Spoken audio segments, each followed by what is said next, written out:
ശരിയെന്നും ആരും പറയുന്നില്ല. ഇവരുടെയൊക്കെ പ്രധാനപ്പെട്ട നേതാവ് വി ഡി സതീശന്റെ പ്രതികരണം ഞാൻ ഇന്ന് എവിടെയും കണ്ടില്ല. എവിടെയെങ്കിലും നിങ്ങൾ ആരെങ്കിലും കണ്ടെങ്കിൽ തിരുത്താം. അദ്ദേഹത്തിന് മൗനമാണ്. അദ്ദേഹമാണല്ലോ ഇവരുടെയൊക്കെ ഒരു എല്ലാ ഉപദേശങ്ങളും ഇവർക്ക് നൽകുന്ന പ്രധാനപ്പെട്ട നേതാക്കളിൽ ഒരാൾ. അദ്ദേഹത്തിന്റെ പ്രതികരണം എവിടെയും കണ്ടില്ല. ഇക്കാര്യത്തിൽ ഇങ്ങനെയാണോ സംസാരിക്കേണ്ടത്? തെരഞ്ഞെടുപ്പ് ഉദ്യോഗസ്ഥരോട് ഈ രീതിയിലാണോ പെരുമാറേണ്ടത്? അവരെ രാഷ്ട്രീയ പാർട്ടിയുടെ ആളുകളെ മുദ്ര കുത്തുകയാണോ വേണ്ടത് എന്നതിലൊക്കെ അദ്ദേഹം ഒരു മറുപടി പറഞ്ഞാൽ നന്നായിരിക്കും. ഇവിടെ മന്ത്രിമാർ മണ്ഡലത്തിൽ തമ്പടിച്ച് വാഗ്ദാനം നൽകുന്നു എന്നതാണ് KPCC അധ്യക്ഷൻ സണ്ണി ജോസഫ് പറഞ്ഞത്. അതൊക്കെ ഒരു രാഷ്ട്രീയമായിട്ടുള്ള ആരോപണമാണ്. അങ്ങനെയുള്ള ആരോപണങ്ങൾ ഉന്നയിക്കുന്നതിന് പകരം തെരഞ്ഞെടുപ്പ് ഉദ്യോഗസ്ഥരെ കുറിച്ച് ഇങ്ങനെ സംസാരിക്കേണ്ട ആവശ്യമില്ല. പോലീസിനെ അന്യായമായി ഉപയോഗിക്കുന്നു എന്ന് പറയുന്നത് കോൺഗ്രസ് എന്ന പാർട്ടിയുടെ സംസ്ഥാന അധ്യക്ഷനാണ്, KPCC അധ്യക്ഷനാണ് പറയുന്നത് പോലീസിനെ അന്യായമായി ഉപയോഗിക്കുന്നുവെന്ന്. അപ്പോൾ ഈ തെരഞ്ഞെടുപ്പ് ഉദ്യോഗസ്ഥർ നടത്തിയ അല്ലെങ്കിൽ തെരഞ്ഞെടുപ്പ് ഉദ്യോഗസ്ഥരുടെ പരിശോധനയെ പറ്റി ചോദിക്കുമ്പോഴാണ് പോലീസിനെ വരെ അന്യായമായി ഉപയോഗിക്കുകയാണ്. അങ്ങനെയാണെങ്കിൽ പരാതി കൊടുക്കണമെന്നേ. കോൺഗ്രസ് എന്ന പാർട്ടിക്ക് അങ്ങനെ ഒരു സംവിധാനമില്ലേ? എത്രയോ നല്ല അഭിഭാഷകരുള്ള മാത്യുക്കുഴൽ നാടനൊക്കെ അവിടെ തന്നെ ഉണ്ടല്ലോ. ഒരു പരാതി തയ്യാറാക്കാനായിട്ട് ഇത്രയ്ക്ക് താമസം വേണോ? ജ്യോതികുമാർ ചമക്കാരൊക്കെ ഉണ്ടല്ലോ അവിടെ. ഒരു പരാതി കൊടുക്കാമല്ലോ. അപ്പോൾ പറയും ഞങ്ങൾ അന്ന് കൊടുത്ത പരാതി ശരി. आखिर आपने भारत मैट्रिमोनी को ही क्यों चुना? भारत मैट्रिमोनी पे मिलती है सबसे ज्यादा चॉइस. इसे यूज करना बहुत പ്രതികരണങ്ങൾ നൽകാൻ കഴിയുന്നുണ്ടെങ്കിൽ ആ ഇൻസൾട്ടിന് അവർ പരാതി കൊടുക്കുകയാണ് വേണ്ടത്. ഈ പെട്ടി പരിശോധനയിൽ എന്ത് അത്ഭുതമാണുള്ളത് എന്നൊക്കെ MV ഗോവിന്ദൻ എന്ന CPM സംസ്ഥാന സെക്രട്ടറി ചോദിക്കുന്നുണ്ട്. ഈ ഭീഷണിപ്പെടുത്തുന്നത് എന്തിനാണ് എന്ന ചോദ്യം അവിടെ നിൽക്കുകയാണ്. അതിന് മറുപടി കോൺഗ്രസിന്റെ UDF സംവിധാനത്തിൽ ഉത്തരവാദിത്തപ്പെട്ട നേതാക്കൾ പറയണം. അനാവശ്യ വിവാദമാണ്. ഈ പെട്ടിയിലേക്ക് കൺവേർട്ട് ചെയ്യാൻ ശ്രമിച്ചു, പക്ഷേ അത് പാളി എന്നുള്ളതാണ് ഈ വിഷയത്തിൽ എന്റെ ടേക്ക്. അനാവശ്യ വിവാദങ്ങളോ എന്നാണ് ചോദ്യം. തീർച്ചയായിട്ടും അനാവശ്യ വിവാദമാണ്. ഒട്ടും പാകതയില്ലാത്ത രാഷ്ട്രീയ നേതാക്കളുടെ ഭാഗത്ത് നിന്ന് ഒരിക്കലും വരാൻ പോലും പാടില്ലാത്ത പ്രതികരണമാണ് ഇന്നുണ്ടായത് എന്നുള്ളതാണ് എൻ്റെ ടേക്ക് ഈ വിഷയത്തിൽ. നോക്കൂ, ഇത് ആദ്യമായിട്ടാണോ ഇന്ത്യ രാജ്യത്ത് കേരളത്തിൽ തെരഞ്ഞെടുപ്പ് കമ്മീഷൻ തെരഞ്ഞെടുപ്പുമായി ബന്ധപ്പെട്ട് പരിശോധനകൾ നടത്തുന്നത്? ഞാൻ 2-3 കാര്യങ്ങൾ പ്രേക്ഷകരോട് പറയാം. ഒന്ന്, കഴിഞ്ഞ നിയമസഭാ തെരഞ്ഞെടുപ്പിന്റെ സമയത്തും അതേപോലെ ലോക്സഭാ തെരഞ്ഞെടുപ്പ് നടക്കുന്ന സമയത്തും നമ്മൾ പോലും ചർച്ച ചെയ്തൊരു വിഷയമാണ്. രാഹുൽ ഗാന്ധിയുടെ ഹെലികോപ്റ്റർ ഇലക്ഷൻ കമ്മീഷൻ പരിശോധിച്ചു. അതുപോലെ ചർച്ചയായി വരുന്ന ഘട്ടത്തിൽ BJP നേതാക്കൾ തിരിച്ച് വീണ്ടും ചില വീഡിയോ വിട്ടു. അവിടെ അമിത്ഷായുടെ, യോഗി ആദിത്യനാഥിന്റെ, എല്ലാ മുതിർന്ന നേതാക്കളുടെയും ഹെലികോപ്റ്ററുകളും വാഹനങ്ങളും ചെക്ക് ചെയ്യുന്നതിന്റെ ദൃശ്യങ്ങൾ പുറത്തുവിട്ടു. അതിൽ നിന്ന് എന്തെങ്കിലും കണ്ടെടുക്കുന്നുണ്ടോ കണ്ടെടുക്കുന്നില്ലയോ എന്നുള്ളത് രണ്ടാമത്തെ. ഇതവിടെ നടക്കുന്നൊരു രീതിയാണെന്നേ. എന്തുകൊണ്ടാണ് തെരഞ്ഞെടുപ്പ് കമ്മീഷൻ ഇങ്ങനെയൊരു ചെക്കിംഗ് ആവശ്യമാണ് എന്ന ഒരു നിലപാടിലേക്ക് എത്തിയത്? നമുക്കറിയാമോ, TN ശേഷൻ തെരഞ്ഞെടുപ്പ് കമ്മീഷണർ ആവുന്നതിന് മുൻപൊരു കാലവും TN ശേഷൻ തെരഞ്ഞെടുപ്പ് കമ്മീഷണർ ആയതിനു ശേഷവും മറ്റൊരു കാലവുമാണുള്ളത്. തിരഞ്ഞെടുപ്പിൽ മസിൽ പവറും മണി പവറും കൃത്യമായി ഉപയോഗിക്കുന്നു എന്ന് തിരിച്ചറിഞ്ഞ TN ശേഷൻ അത് ഒഴിവാക്കാനുള്ള എല്ലാ സാഹചര്യങ്ങളും കൊണ്ടുവരുന്നുണ്ട്. റെപ്രസെന്റേഷൻ ഓഫ് പീപ്പിൾസ് ആക്ടിൽ പറഞ്ഞിരിക്കുന്നത് പോലെ ഇലക്ഷൻ കമ്മീഷന്റെ അധികാര പ്രയോഗം പൂർണ്ണമായിട്ടും തെരഞ്ഞെടുപ്പ് കമ്മീഷന്റെ സൂപ്രണ്ട് ചെയ്യാനുള്ള, മെയിൻറ്റെയിൻ ചെയ്യാനുള്ള പൂർണ്ണമായിട്ടുമുള്ള അധികാരം നിക്ഷിപ്തമായിരിക്കുന്ന ഒരു ഏജൻസി ആ അധികാരം ഉപയോഗിക്കുകയാണ്. ആദ്യത്തെ അതിന്റെ പ്രിൻസിപ്പിൾ എന്ന് പറയുന്നത്, തെരഞ്ഞെടുപ്പ് പ്രഖ്യാപിച്ചു കഴിഞ്ഞാൽ, പെരുമാറ്റച്ചട്ടം നിലവിൽ വന്നു കഴിഞ്ഞാൽ പിന്നീട് തെരഞ്ഞെടുപ്പ് കമ്മീഷൻ ചുമതലയ്ക്ക് നിയോഗിക്കുന്ന ഉദ്യോഗസ്ഥർ ആ സർക്കാരിന്റെ ഉദ്യോഗസ്ഥരല്ല, അത് തെരഞ്ഞെടുപ്പ് കമ്മീഷന്റെ ഉദ്യോഗസ്ഥരാണ്. ആ തെരഞ്ഞെടുപ്പ് കമ്മീഷന്റെ ഉദ്യോഗസ്ഥർ നിർദ്ദേശിക്കുന്നത് പോലെ ചട്ടപ്രകാരം നമ്മൾ അനുസരിക്കാൻ ബാധ്യസ്ഥരാണ്. അതിൽ പ്രധാനമന്ത്രി എന്നില്ല, അതിൽ രാജ്യത്തിലെ ആഭ്യന്തര വകുപ്പ് മന്ത്രി അമിത്ഷായുടെ ഹെലികോപ്റ്റർ പരിശോധിച്ചിട്ടുണ്ട്, അമിത്ഷായുടെ കാറ് പരിശോധിച്ചിട്ടുണ്ട്. എന്തിനേറെ നമ്മുടെ മുൻപിലുണ്ടല്ലോ 2024 മെയ് മാസത്തിൽ ബീഹാറിൽ സമസ്തിപൂരിൽ ക്യാമ്പയിൻ എത്തുന്ന മല്ലികാർജുൻ ഖാർഗെയുടെ ഹെലികോപ്റ്റർ പരിശോധിക്കുന്നത്. മല്ലികാർജുൻ ഖാർഗെക്കാൾ വലിയ ആളാണോ ഈ രാഹുൽ മാങ്കൂട്ടത്തിൽ അല്ലെങ്കിൽ ഷാഫി പറമ്പിൽ? 2024 ഏപ്രിൽ മാസത്തിൽ ഇവിടെ നീലഗിരിയിലെ താളൂർ ആർട്സ് ആൻഡ് സ്പോർട്സ് കോളേജിൽ ക്യാമ്പയിൻ എത്തുന്ന രാഹുൽ ഗാന്ധിയുടെ ഹെലികോപ്റ്റർ പരിശോധിക്കുന്നുണ്ട്. 2024 നവംബർ മാസത്തിൽ മഹാരാഷ്ട്രയിലെ അമരാവതിയിൽ നിയമസഭാ തെരഞ്ഞെടുപ്പുമായി ബന്ധപ്പെട്ട് ക്യാമ്പയിൻ എത്തുന്ന രാഹുൽ ഗാന്ധിയുടെ ഹെലികോപ്റ്റർ പരിശോധിക്കുന്നുണ്ട്. അത് ആ സമയത്ത് ഹെലികോപ്റ്റർ പരിശോധിക്കുമ്പോൾ ഉദ്യോഗസ്ഥർ ഹെലികോപ്റ്ററിൽ നിന്ന് രാഹുൽ ഗാന്ധി ഇറങ്ങുന്നു, ഉദ്യോഗസ്ഥർ ഹെലികോപ്റ്ററിലേക്ക് പോയി പരിശോധന നടത്തുന്നു. രാഹുൽ ഗാന്ധി അവരോട് ഇത് തുറന്ന് പരിശോധിച്ചിട്ട് പോയാൽ മതി, ഈ ബാഗ് നിങ്ങൾ തുറക്കൂ, ഈ പറയുന്ന നാടകങ്ങളും ഷോകളും ഒന്നും അവിടെ നടത്തിയില്ല. രാഹുൽ ഗാന്ധി പുഞ്ചിരിച്ച് ആ ഹെലികോപ്റ്ററിൽ നിന്ന് ഇറങ്ങി നേരെ അവിടെ തന്നെ സ്വീകരിക്കാൻ വന്നിരിക്കുന്ന നേതാക്കന്മാരെ പോയി കണ്ട് കൈ കൊടുത്ത് ശാന്തമായി പോവുകയാണ് ഉണ്ടായത്. പിന്നീട് ഇതൊരു തിരഞ്ഞെടുപ്പ് വിവാദമായി മാറി. കാരണം പക്ഷപാതപരമായിട്ട് മറ്റ് ഹെലികോപ്റ്ററുകൾ പരിശോധിക്കുന്നില്ല. ആ സമയത്താണ് BJP മറ്റു ചില ദൃശ്യങ്ങൾ കൂടി പങ്കുവച്ചത്. അവിടെയാണ് അമിത്ഷായുടെ അടക്കമുള്ള ഈ ദൃശ്യങ്ങൾ പരിശോധിക്കുന്ന, അവരുടെ വാഹനങ്ങൾ പരിശോധിക്കുന്ന ദൃശ്യങ്ങൾ പുറത്തുവിടുന്ന സാഹചര്യം ഉണ്ടായത്. അപ്പോൾ ഇത് തിരഞ്ഞെടുപ്പിൽ പണം മാത്രമല്ല ഒഴുക്കുന്നത്, ലഹരി ഒഴുക്കുന്നുണ്ട്, ആയുധങ്ങൾ കൊണ്ടുവരുന്നുണ്ട്. അപ്പം ഇതിനെയൊക്കെ തടയുക എന്നുള്ളത്, മോഡൽ കോഡ് ഓഫ് കണ്ടക്റ്റിനും അപ്പുറത്തേക്കുള്ള പോസ്റ്ററുകൾ, ക്യാമ്പയിൻ മെറ്റീരിയലുകൾ കൊണ്ടുവരുന്നത്, ഇതെല്ലാം തിരഞ്ഞെടുപ്പിന്റെ ഇലക്ഷൻ കമ്മീഷന്റെ തെരഞ്ഞെടുപ്പിന്റെ പൂർണ്ണമായിട്ടുള്ള നിരീക്ഷണത്തിലാണ് എന്നുള്ളതാണ്. അതുകൊണ്ടാണ് തെരഞ്ഞെടുപ്പ് കമ്മീഷണർ ഒബ്സർവർമാരെ നിയോഗിക്കുന്നത്, അതോടൊപ്പം തന്നെ ചെക്ക് പോസ്റ്റുകൾ നിയോഗിക്കുന്നത്. എങ്ങനെയാണ് ചെക്ക് പോസ്റ്റുകളിൽ തെരഞ്ഞെടുപ്പ് കമ്മീഷൻ ഈ ചെക്കിംഗ് നടത്തുന്നത്? പ്രധാനമായിട്ടും ഫ്ലൈയിങ് സ്ക്വാഡ്സിനെയും സ്റ്റാറ്റിക് സർവൈലൻസ് ടീംസിനെയുമാണ് ഇതിലൂടെ ഉപയോഗിക്കുന്നത്. ഇവിടെ നമ്മൾ നിലമ്പൂരിൽ കണ്ടത് അവിടെ സ്റ്റാറ്റിക് സർവൈലൻസ് ടീംസ് ആണ്. എന്താണ് static surveillance team? Flying squad എന്ന് പറയുന്നത് നമ്മൾ കടന്നു പോകുന്ന വഴികളിൽ എല്ലാം വാഹനങ്ങളിൽ ഈ ഉദ്യോഗസ്ഥരുണ്ടാവും. അവിടെ ഒരു പോലീസ് ഉദ്യോഗസ്ഥനുണ്ടാവും, CRPFന്റെയോ BSFന്റെയോ അല്ലെങ്കിൽ പാരാമിലിറ്ററി ഫോഴ്സിന്റെ ഒരു ഉദ്യോഗസ്ഥനുണ്ടാവും. സർക്കാരിൽ നിന്ന് ഡെപ്യൂട്ടേഷനിലേക്ക് തെരഞ്ഞെടുപ്പ് കമ്മീഷൻ എടുക്കുന്ന തെരഞ്ഞെടുപ്പിന്റെ ചുമതലയുള്ള ഒരു ഉദ്യോഗസ്ഥനുണ്ടാവും, ഒരുപക്ഷെ ഒരു ഒബ്സർവർ ഉണ്ടാവും. ഇങ്ങനെയാണ് ഫ്ലൈയിങ് സ്ക്വാഡ് പ്രവർത്തിക്കുന്നത്. അതേപോലെ തന്നെയാണ് സ്റ്റാറ്റിക് സർവൈലൻസ് ടീം SST എന്ന ടീം പ്രവർത്തിക്കുന്നത്. ഇവിടെ പ്രവർത്തിക്കുന്നത് എങ്ങനെയാണെന്ന് അറിയാമോ?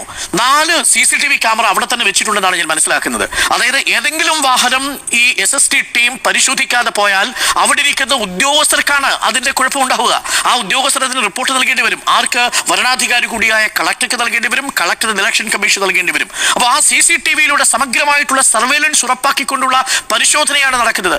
ആ പരിശോധന നടത്തുമ്പോൾ ഇന്ത്യയിലെ എല്ലാ പൗരന്മാരും ആ വഴി കടന്നു പോകുമ്പോൾ, ആ മണ്ഡലത്തിലൂടെ കടന്നു പോകുന്ന എല്ലാ പൗരന്മാരും തീർച്ചയായിട്ടും ആ പരിശോധനയ്ക്ക് വിധേയമാകേണ്ടതാണ്. 50,000 രൂപയിൽ കൂടുതൽ നിങ്ങൾ ക്യാഷുമായിട്ട് പോകുന്നുണ്ടെങ്കിൽ രേഖകൾ കാണിക്കണം. അതല്ലെങ്കിൽ ആ പണം പിടിച്ചു വയ്ക്കാൻ കഴിയും. ഇപ്പൊ ഉദാഹരണത്തിന് 51,000 രൂപയാണുള്ളത്, വേണ്ടി വന്നാൽ പിടിച്ചു വയ്ക്കാം.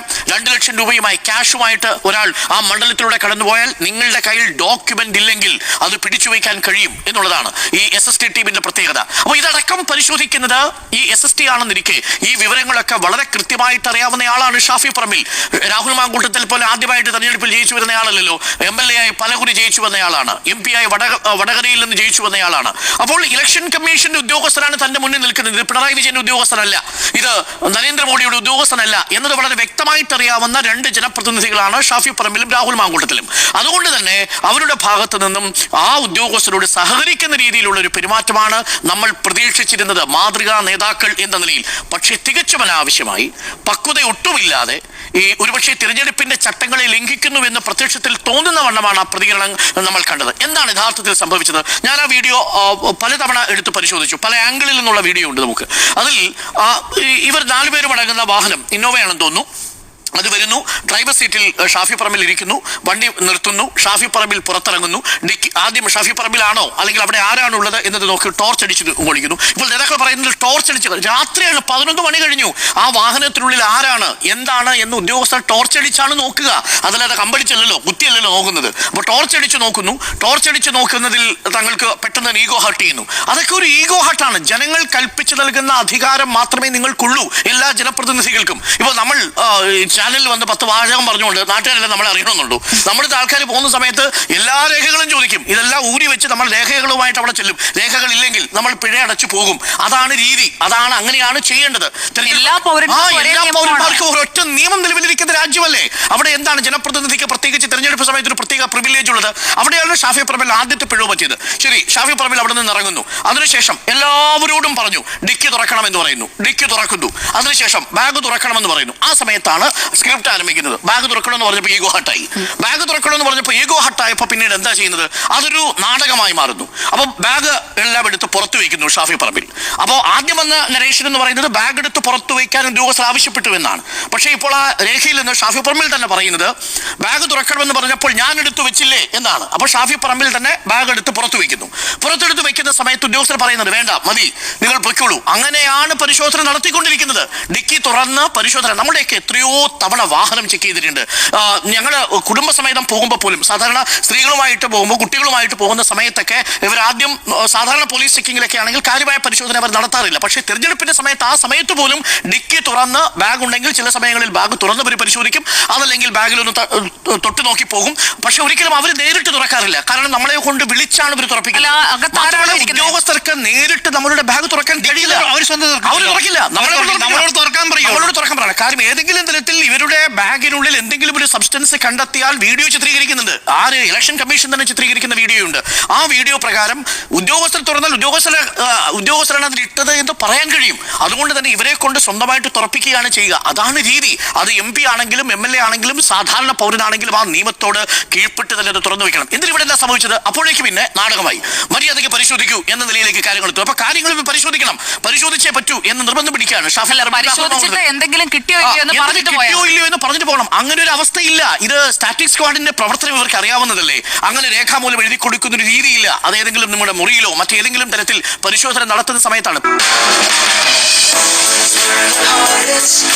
മുഴുവൻ റെസീറ്റ് എഴുതി സർട്ടിഫിക്കറ്റ് എഴുതി കൊടുക്കുന്ന ഒരു കാര്യമില്ല എന്നുള്ളത് വ്യക്തമായിട്ട് അറിയാവുന്നയാളല്ലേ ഷാഫി പറമ്പിൽ.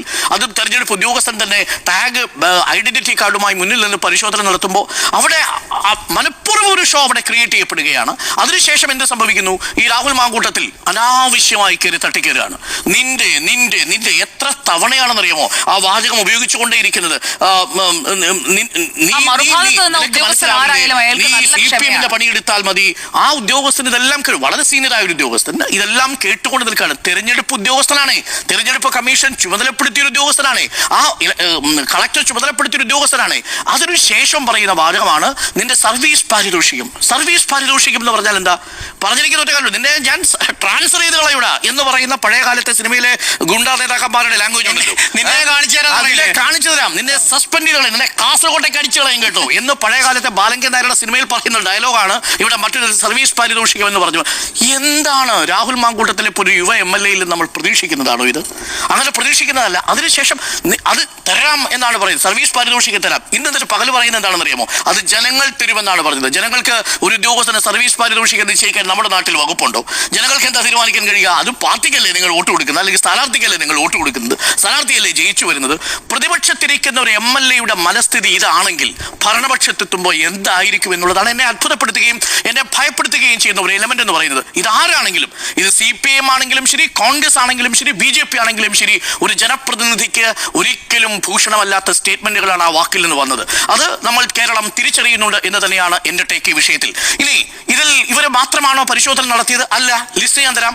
അബ്ദുൾ വഹാബ് MP വാഹനം പരിശോധിച്ചു, K രാധാകൃഷ്ണൻ MP വാഹനം പരിശോധിച്ചു, ഡിക്കി തുറന്ന് പരിശോധിച്ചു, M ലിജു വാഹനം പരിശോധിച്ചു, AP അനിൽകുമാർ വാഹനം പരിശോധിച്ചു, VP സാനു വാഹനം പരിശോധിച്ചു, V അബ്ദുറഹ്മാൻ MLA LDF വാഹനം പരിശോധിച്ചു, PK ബിജു LDF വാഹനം പരിശോധിച്ചു, ഷാഫി പറമ്പിൽ MP UDF വാഹനം പരിശോധിച്ചു, മാത്യു കുഴൽനാടൻ MLA UDF വാഹനം പരിശോധിച്ചു, ഷോൺ ജോർജ് BJP വാഹനം പരിശോധിച്ചു, EN മോഹൻദാസ് LDF വാഹനം പരിശോധിച്ചു. അപ്പൊ പിന്നെ ഈ പറഞ്ഞതിൽ എന്താ ന്യായം? അപ്പൊ ആ വാദങ്ങളൊന്നും നിലനിൽക്കുന്നതല്ല, അനാവശ്യമായ ഒരു ഷോ അവിടെ ക്രിയേറ്റ് ചെയ്യപ്പെട്ടിരിക്കുന്നു എന്നുള്ളതാണ് എനിക്കതിലുള്ള കൺസേൺ. ഈ മാതൃകാപരമായി സാധാരണ പൗരന്മാരോട് തിരഞ്ഞെടുപ്പിലെ ചട്ടങ്ങൾ പാലിക്കണം എന്ന് അവരെ പറഞ്ഞ് ബോധ്യപ്പെടുത്തേണ്ട, അത്തരം പൊളിറ്റിക്കൽ കമ്മ്യൂണിക്കേഷൻ, രാഷ്ട്രീയ വിനിമയം നടത്തേണ്ട, രാഷ്ട്രീയ വിദ്യാഭ്യാസം കൊടുക്കേണ്ട നേതാക്കൾ തന്നെ ഈ രീതിയിൽ തെരഞ്ഞെടുപ്പ് ചട്ടങ്ങളെ ലംഘിക്കുന്ന രീതിയിലുള്ള പ്രവർത്തനം നടത്തിയത് അത്യന്തം മോശമായി പോയി എന്ന് മാത്രമല്ല, നമ്മളത് അവരുടെ ഭാഗത്തു നിന്ന് ഒട്ടും പ്രതീക്ഷിച്ചതുമല്ല എന്നതാണ് എൻ്റെ ആദ്യത്തെ ടേക്ക്. ചെയ്ത കുറ്റങ്ങളോ?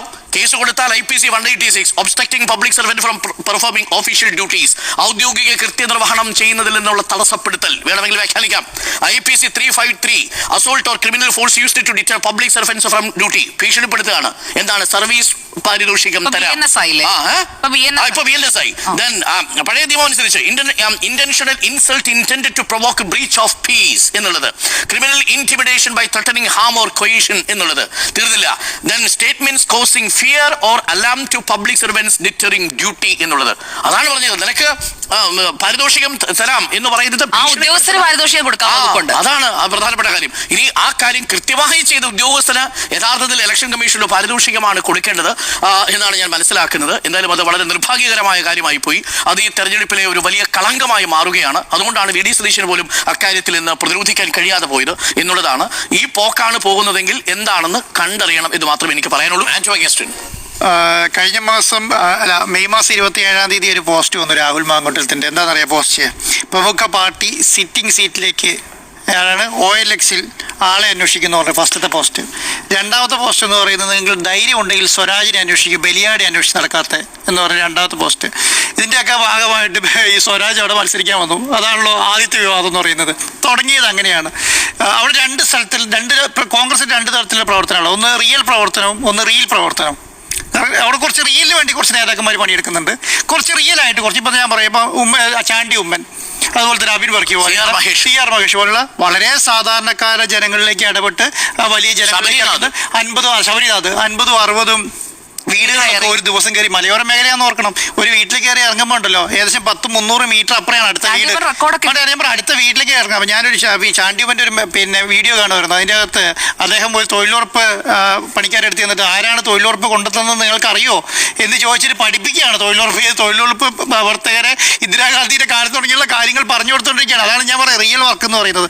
മറ്റേ പണി എന്ന് പറയുന്നത് ഇപ്പോൾ റിയൽ വർക്കാണ്. അപ്പോൾ റിയൽ വർക്കിൻ്റെ പണി എന്ന് പറയുന്നത് നമ്മൾ എന്താണ് ഓപ്പൺ ജീപ്പിൽ കയറിക്കുക, ഫോട്ടോ എടുക്കുക, അത് കഴിഞ്ഞ് ഇറങ്ങുക, അതിനൊരു സെറ്റ് ഉണ്ടാക്കുക, ഒരു 3-4 ക്യാമറ ആൾക്കാർ, വിഷ്വൽ എടുക്കാൻ വേണ്ടി ആൾക്കാർ, ഇങ്ങനെ നടക്കുക എന്നുള്ളതാണ്. അപ്പം ഇവരുടെ ഭാഗത്ത് എല്ലാവരുടെ സംവിധാനങ്ങളുണ്ട്. അപ്പോൾ ഏറ്റവും കൂടുതൽ ക്രൗഡുള്ള സ്ഥലത്തേക്ക് നേരെ വരിക. അപ്പോൾ മോഹൻലാലും മമ്മൂട്ടിയൊക്കെ സിനിമാ നടന്മാരൊക്കെ വരുമ്പോൾ ഒരു വലിയ ആരവം ഉണ്ടാവില്ലോ. അതുപോലെ തന്നെ എല്ലാവരും വന്നതിന് ശേഷം ഇവർ വരുള്ളൂ കേട്ടോ.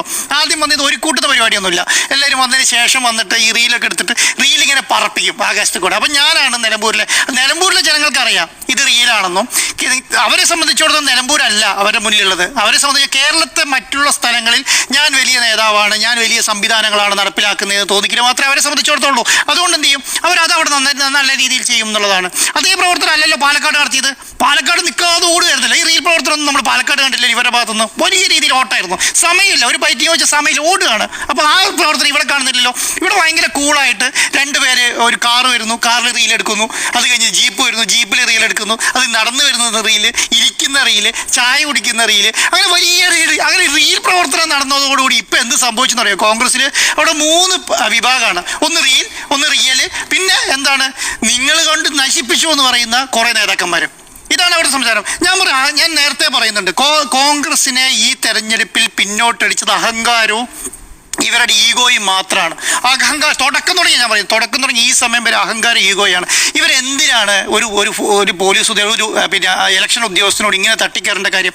നോർമലി നിങ്ങൾ നേരത്തെ പറഞ്ഞതുപോലെ ഒരു ബൈ ഇലക്ഷൻ നടക്കുന്ന മണ്ഡലത്തിലേക്ക് എൻട്രി ചെയ്യുന്ന ഗേറ്റിൽ 4 CCTV ക്യാമറയാണ് വെച്ചിരിക്കുന്നത്. ഈ നിലമ്പൂർ ഇലക്ഷൻ റോഡിൻ്റെ സൈഡിലാണ് പറയുന്നത് 4 CCTV. അത് മോണിറ്റർ ചെയ്യാൻ വേറെ ഉദ്യോഗസ്ഥന്മാർ വേറെ ഓഫീസിലിരിക്കുകയാണ്. ഏത് വാഹനങ്ങളാണ് ഈ പറയുന്ന CCTVൻ്റെ ഉള്ളിൽ കൂടെ കടന്നു വരുന്നത് എന്ന് നോക്കാൻ വേണ്ടിയിട്ട്. അതിന് വലിയ രീതിയിലും പ്രവർത്തനമാണ്. നേരത്തെ നിങ്ങൾ പറഞ്ഞതുപോലെ കഴിഞ്ഞ ഇലക്ഷനിൽ ഇന്ത്യയിൽ ഇലക്ഷൻ കമ്മീഷൻ പിടിച്ചത് 9,000 കോടി രൂപേൻ്റെ പൈസ, അതിനനുസരിച്ചിട്ടുള്ള സാധനങ്ങളുമാണ്. മദ്യം, മയക്കുമരുന്ന്, കള്ള്, പിന്നെ അതുപോലെ തന്നെ ഈ പറയുന്ന പണം 800 കോടി രൂപയിൽ അതാണ് ഒരു പിന്നെ കഴിഞ്ഞ ഇലക്ഷനിൽ പിടിച്ചെടുത്തത്. അപ്പോൾ നമ്മളൊന്ന് ആലോചിച്ച് നോക്കിക്കേ, ഇതൊക്കെ ആരാ പിടിച്ചെടുത്തത്? അന്ന് BJP കേന്ദ്രം ഭരിക്കുന്നു വിചാരിച്ച് പിടിച്ചെടുക്കായിരുന്നില്ലല്ലോ. കോൺഗ്രസ് ആണ് നേതാക്കന്മാർ പിടിച്ചെടുക്കായിരുന്നില്ലല്ലോ. പിടിച്ചത് മുഴുവൻ അങ്ങനെയാണ് നേതാക്കന്മാരുടെ കയ്യിൽ മുതിർന്ന ഇലക്ഷൻ കൈകാര്യം ചെയ്യുന്ന ആൾക്കാരെടുത്തല്ലേ പണം ഉണ്ടാവുള്ളൂ. അല്ലാതെ സാധാരണക്കാരുടെ അടുത്ത് പോണേനും ഈ പറയുന്ന തൂമ്പപ്പണി എടുക്കുന്നവൻ്റെ അടുത്തും അല്ലെങ്കിൽ കഷ്ടപ്പെടുന്ന തൊഴിലാളികളുടെ അടുത്തൊന്നും പണം ഉണ്ടാവില്ലോ. പണം ഉണ്ടാകുന്നത് എന്താണ്? ഈ ഇലക്ഷൻ കൈകാര്യം ചെയ്യുന്നവരാണ്. അവരെയാണ് ചെക്ക് ചെയ്യുക. ഇപ്പം ഷാഫി പറമ്പിലിന് അവിടെ ചാർജ് ഉണ്ടാവില്ലേ? അവിടെ രാഹുൽ മാങ്കുടത്തിന് ചാർജ് ഉണ്ടാവില്ലേ? അവിടെ പ്രധാനപ്പെട്ട നേതാക്കന്മാരെ വേണ്ടി ചാർജ് ആവില്ലേ? അതുകൊണ്ടാണല്ലോ ഈ നേതാക്കന്മാരെയൊക്കെ ചർച്ച ചെയ്തത്. എന്തിനാ അബ്ദുൾ വഹാബിനെ MP സെർച്ച് ചെയ്തത്? എന്തിനാണ് പിന്നെ രാധാകൃഷ്ണൻ MP സെർച്ച് ചെയ്തത്? എന്തിനാ V അബ്ദുൾ റഹ്മാൻ മിനിസ്റ്ററെ ചെക്ക് ചെയ്തത്? എന്തിനാ? ഇപ്പം ഇവരൊക്കെ ചെക്ക് ചെയ്തോളൂ. ഇവരിലൊക്കെ പണം ഉണ്ടോയെന്ന് പറയുന്നത് അന്വേഷിക്കാൻ വേണ്ടിയിട്ടാണ്. അതിനു വേണ്ടിയിട്ടാണ് ഉദ്യോഗം. അല്ല അതവിടെ പോകുന്ന സാധാരണ സൈക്കിളിൽ പോകുന്നവരെ പിടിച്ചു നിർത്തി ചോദിച്ചിട്ടില്ലല്ലോ. അപ്പോൾ ഇതൊന്നും മനസ്സിലാക്കാൻ ബോധമില്ലാത്തവർ ഇവരുടെ ഈഗോയാണ്. എത്ര പ്രാവശ്യം അരുൺ സാർ നേരത്തെ പറഞ്ഞല്ലേ നിന്റെ എന്ന് ഇവരാരാന്ന് അങ്ങനെ പറയാൻ വേണ്ടിയിട്ട് ഒന്നിന് പ്രായത്തിന് ബഹുമാനം കൊടുക്കണ്ടേ? ഇത്രയും ഒരു ഉദ്യോഗസ്ഥനല്ലേ? ഇത് തടഞ്ഞു നിർത്തി ചോദിക്കാൻ അധികാരമുള്ള ഒരു ഉദ്യോഗസ്ഥനാന്നുള്ള ബോധം വേണ്ടേ ഇവർക്ക്? എന്ത് മര്യാദേൻ്റെ പേരില്ല. ഞാൻ അങ്ങനെ വലിയ മര്യാദയൊന്നും ഇതിനകത്ത് കാണുന്നില്ല എന്നുള്ളതാണ്. ശക്തമായ രീതിയിൽ പ്രതികരിക്കണമെന്നേ ഞാൻ പറയൂ. എവിടെ കോൺഗ്രസ് നേതാക്കന്മാർ ഇന്ന് എന്തേ കോൺഗ്രസിന് മുതിർന്ന നേതാക്കന്മാരോ എവിടെ പോയി? ഒരു നേതാക്കന്മാരെ ശക്തമായി പ്രതികരണം കണ്ടോ? ഇല്ല. സണ്ണി ജോസഫ് ഈ ഭീഷണിയെ കുറിച്ച് മിണ്ടുന്നില്ലല്ലോ. അവരെ സംബന്ധിച്ചിടത്തോളം ഈ ചട്ടുക മൂലം എന്താണ് ഈ പറയുന്ന സംവിധാനം മുഴുവൻ പാർട്ടി സംവിധാനത്തിൽ ഏത് പാർട്ടി സംവിധാനം ഉപയോഗിക്കുന്നത്? ഞാൻ പറഞ്ഞത് കേരളത്തിന്റെ മുഖ്യമന്ത്രി എവിടെ വീട് കയറി ഇറങ്ങുക? മനസ്സിലായല്ലോ. VD സതീശന്റെ വീട് കയറി ഇറങ്ങാണ് ഇവർ കാണിക്കുന്ന സംവിധാനം. ഇപ്രാവശ്യത്തെ ഇലക്ഷൻ ഈ പറഞ്ഞ റീൽ സംഘം കൊണ്ട് നശിപ്പിച്ചു എന്നുള്ളതാണ് ആ ശൈലി എന്നുള്ളത്. ഓരോ സംവിധാനം ഓരോ സമയത്തും അങ്ങനെയാണ് വന്നുകൊണ്ടിരിക്കുന്നത്. നിലമ്പൂരിനെ സംബന്ധിച്ചിടത്തോളം എന്താണെന്നറിയോ? നിലമ്പൂരിനെ സംബന്ധിച്ചിടത്തോളം ജനങ്ങളുടെ പ്രശ്നങ്ങൾ മുന്നോട്ട് വെക്കാൻ കോൺഗ്രസിനെ കൊണ്ട് ഈ സമയം വരെ കഴിഞ്ഞിട്ടില്ല. എന്തുകൊണ്ട് കഴിഞ്ഞിട്ടില്ല? ഇവരുണ്ടാക്കുന്ന വിവാദങ്ങളുടെ പുറകെ പോവുകയാണ് കോൺഗ്രസ്. വിവാദങ്ങൾ കോൺഗ്രസ്സാണ്. ഇന്ന് VD സതീശൻ എന്ന് പറഞ്ഞ പ്രതിപക്ഷ നേതാവിന് അക്ഷരം മിണ്ടാൻ പറ്റുന്നില്ല പത്രക്കാരുടെ മുമ്പിൽ. എന്തുകൊണ്ടാണ് പത്രക്കാർ മിണ്ടാൻ പറ്റുന്നറിയോ? ഈ ചോദ്യത്തിന് മറുപടി ഇല്ലാന്നേ. ഈ ചോദ്യത്തിന് മറുപടി പറയണ്ടേ? ചോദിച്ചിട്ടുണ്ടെങ്കിൽ എന്തുകൊണ്ട് ഇങ്ങനെ ചെയ്തു എന്ന് ചോദിച്ചാൽ അതിന് മറുപടി പറയണ്ടേ? മറുപടി പറയാൻ പറ്റുന്നില്ല എന്നുള്ളതാണ്. അപ്പോൾ ഇവരുണ്ടാക്കുന്ന വിവാദത്തിന് മേലിൽ ജനങ്ങൾക്ക് വേണ്ടി. അപ്പോൾ ഞാൻ പറയുന്നത് അറിയാം, കോൺഗ്രസിനെ സംബന്ധിച്ചിടത്തോളം ഒരു പ്രതികരണശേഷി, ആ പ്രതികരണശേഷി നഷ്ടപ്പെട്ടിട്ടുണ്ട്. എങ്ങനെയാണ് ഈ നഷ്ടപ്പെടുന്നത്? ജനങ്ങളുടെ കൂടെ നിൽക്കുക, ജനങ്ങൾക്ക് അധികാരം സമരം നടത്തുക. ഞാൻ പറഞ്ഞില്ലേ ഇപ്പം മറ്റേ ആ പയ്യൻ മരിച്ചല്ലോ ഷോക്കേറ്റിട്ട് അനന്ത് മരിച്ചല്ലോ. അനന്ത് മരിച്ചത് അന്ന് രാത്രി നടന്ന സംഭവം എന്താ? അന്ന് രാത്രി ഈ റീലിന് വേണ്ടിയുള്ള സാധനമാണ്, അല്ലെങ്കിൽ റിയൽ ആയിട്ടുള്ള ഇത് കാരണം ഒരു സെക്കൻഡ് കൊണ്ട് ഒരു സാധനം പൊട്ടിപ്പുറപ്പെടുകയല്ലോ. അവിടെ എന്ത് സംഭവിച്ചു, എങ്ങനെ സംഭവിച്ചു, എന്തിനു വേണ്ടി സംഭവിച്ചു എന്നുള്ളതിന് അതിനെക്കുറിച്ച് പഠിച്ച് അതിനെക്കുറിച്ച് പ്രവർത്തനമല്ല, സെക്കൻഡ് കൊണ്ട് ഇറങ്ങുകയാണ്. സെക്കൻഡ് കൊണ്ട് ഇറങ്ങിയിട്ട് ഈ ഇലക്ഷനെ പിടിച്ചെടുക്കുക, ഇലക്ഷനെ കൈകാര്യം ചെയ്യുന്നത്. അങ്ങനെയൊന്നുമല്ലല്ലോ പ്രവർത്തിക്കേണ്ടത്. പ്രവർത്തിക്കേണ്ടത് അങ്ങനെയാണ്. പ്രവർത്തിക്കേണ്ടത് ജനങ്ങളുടെ ഇടയ്ക്ക് നിന്ന് പ്രവർത്തിക്കണം.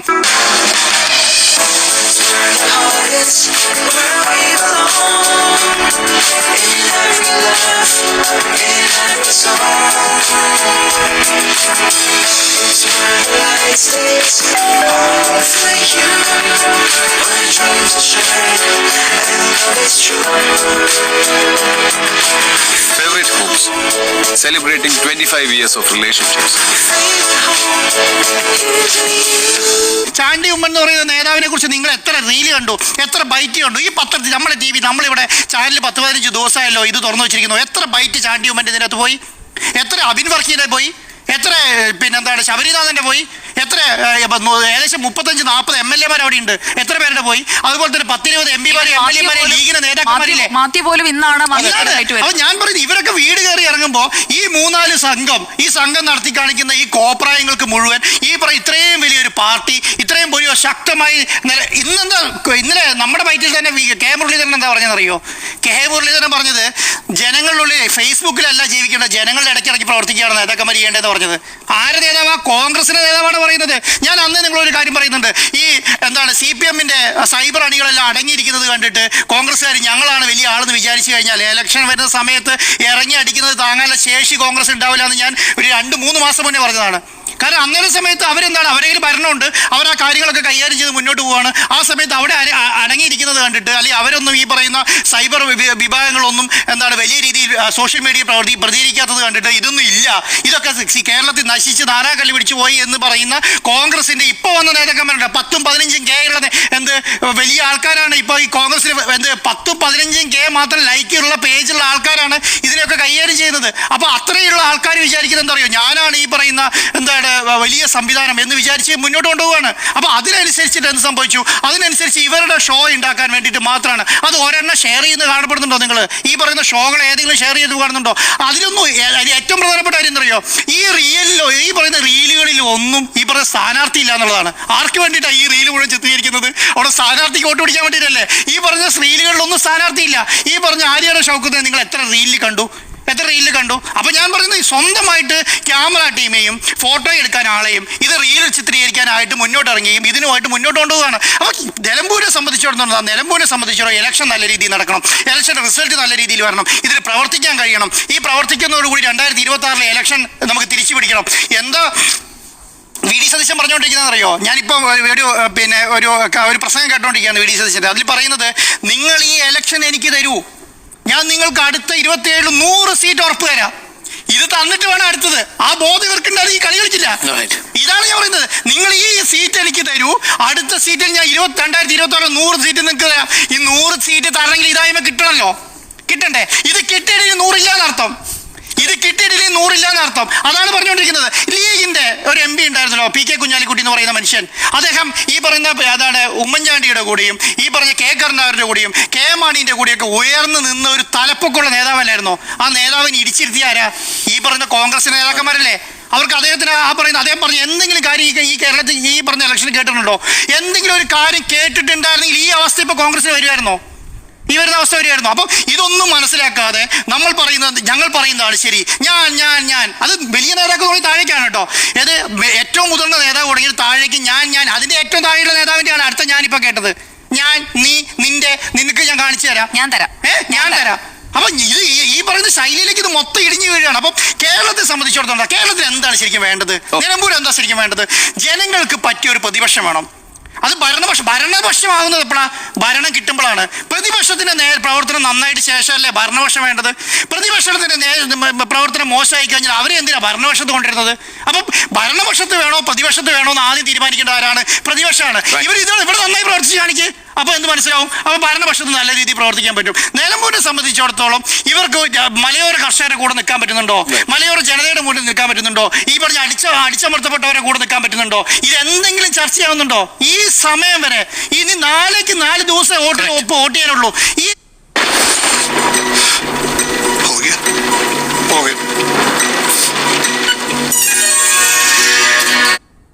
കോൺഗ്രസിനെ സംബന്ധിച്ചോളം ഇവരുണ്ടാക്കുന്ന കുഴിയിൽ നിന്ന് ഇവർക്ക് കയറാൻ പറ്റുന്ന എനിക്ക് തോന്നുന്നില്ല. ഈ ശൈലിയിലാണ് പോകുന്നതെങ്കിൽ എന്നുള്ള എൻ്റെ അഭിപ്രായം. ഒരു വാചകം കൂടി പറയാൻ സ്ഥലം ഒരു പ്രേക്ഷകന് ഇപ്പോൾ ഒരു മെസ്സേജ് അയച്ചതാ. പണ്ട് ഈ മമ്മൂട്ടിയുടെ സിനിമയ്ക്കകത്ത് മമ്മൂട്ടി കുട്ടി പെട്ടി എന്ന് പറയുന്ന ഒരു രീതി ഉണ്ടായിരുന്നു. എല്ലാ സ്ഥലങ്ങളിലും ഈ പെട്ടി ഇതിപ്പോ രാഹുൽ മാങ്കൂട്ടത്തിലും ഷാഫി പറമ്പിലും പോകുന്നിടത്തും ഇതൊരു വലിയ പെട്ടി മസ്റ്റാണ്. അതെ, പെട്ടി നാടകങ്ങൾ ഇങ്ങനെ ആവർത്തിക്കുകയാണ്. മടുത്തു എന്നുള്ളതാണ് ആളുകൾ പറയുന്നത്. എന്തായാലും അനാവശ്യ എല്ലാ പ്രാവശ്യം ഈ പിന്നെന്താണ് ചക്കിടവും മൊയലിയാവും ഇരവാദമാണ്. തിരിച്ച്. ഇരവാദമാണ്. അല്ല ചക്ക ഇടുമ്പോൾ മൊയിലിയാവുന്നു. അതിന് തിരിച്ചു പോയതാണ്. എന്തായാലും അനാവശ്യ വിവാദങ്ങളായിരുന്നോ എന്നാണ് ചോദ്യം. 3 പേരുടെ അഭിപ്രായം യെസ് എന്ന് തന്നെയാണ്.